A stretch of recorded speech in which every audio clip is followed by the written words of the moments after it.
Christmas வீக்கெண்டுக்கு தியேட்ரிக்கல்ல release ஆன படங்கள் தான் விடுதலை 2, Mufasa the lion king, baby John. இந்த 3 படங்களுடைய கலெக்ஷன் பார்க்கலாம். விடுதலை பார்ட் 2 வெற்றிமாறனுடைய மூவி. இந்த படம் தமிழ்நாடுல மட்டுமே 44.25 crore கிட்ட கலெக்ஷன் பண்ணிருக்கு. வெற்றிமாறன் கேரியர்லயே அசுரனுக்கு அப்புறம் இந்த விடுதலை 2 படம் நல்ல கலெக்ஷன் பண்ணிருக்கு. அதே மாதிரி முஃபாசா தி லயன் கிங் இது ஒரு ஹாலிவுட் மூவி. இந்த படம் தமிழ்நாடுல மட்டுமே 50 crore மேல கலெக்ஷன் பண்ணிருக்கு. Avatar the way of water படத்துக்கு அப்புறம் Mufasa the lion king 50 crore நம்ம தமிழ் சினிமால பண்ணிருக்கு. விடுதலை 2 படத்துடைய கலெக்ஷனை விட முஃபாசா தி லயன் கிங் தமிழ்நாடுல அதிகமான கலெக்ஷன் பண்ணிருக்கு.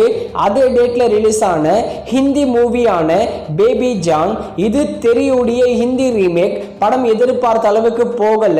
வேர்ல்டு வைடாவே 40 crore தான் கலெக்ஷன் பண்ணிருக்கு. இந்த பேபி ஜான் ஒரு அட்டர் ஃபிளாப் மூவி.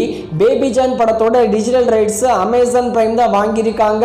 வர பிப்ரவரி 7ஆம் தேதி இந்த பேபி ஜான் படத்தை அமேசான் பிரைம்ல ஸ்ட்ரீமிங் பண்ணுவாங்க. அடுத்ததா ரெட்ரோ கார்த்திக் சுப்ராஜ் டைரக்ஷன்ல சூர்யா மற்றும் பூஜா ஹெக்டே சேர்ந்து நடிச்சிருக்கிற படம். இந்த படத்துக்கு ஒரு பயங்கரமான எதிர்பார்ப்பு இருக்கு. ஏப்ரல்ல பெரிய பெரிய படங்கள் லாக் ஆனதுனால மே 1ஆம் தேதி இந்த ரெட்ரோ படத்தை தியேட்டர்ஸ்ல ரிலீஸ் பண்ண பிளான் பண்றாங்களாம். மே 1 வீக்கெண்ட் கூட நல்ல வீக்கெண்ட் தான். இந்த வீக்கெண்ட்லயே ரெட்ரோ படத்தை ரிலீஸ் பண்ணா நல்லா தான் இருக்கும். அடுத்ததா யூஐ தி மூவி இது ஒரு கன்னட மூவி. உபேந்திரா தான் லீடா நடிச்சிருக்காரு. இந்த படம் பார்த்த எல்லாருமே இந்த படம் எனக்கு புரியலன்னு சொல்லியிருந்தாங்க. இந்த யூஐ படத்தோட டிஜிட்டல் ரைட்ஸ் சன் NXT தான் வாங்கியிருக்காங்க. வர ஜனவரி 17ஆம் தேதி யூஐ படத்தை சன் NXTல ஸ்ட்ரீமிங் பண்ண பிளான் பண்ணியிருக்காங்களாம்.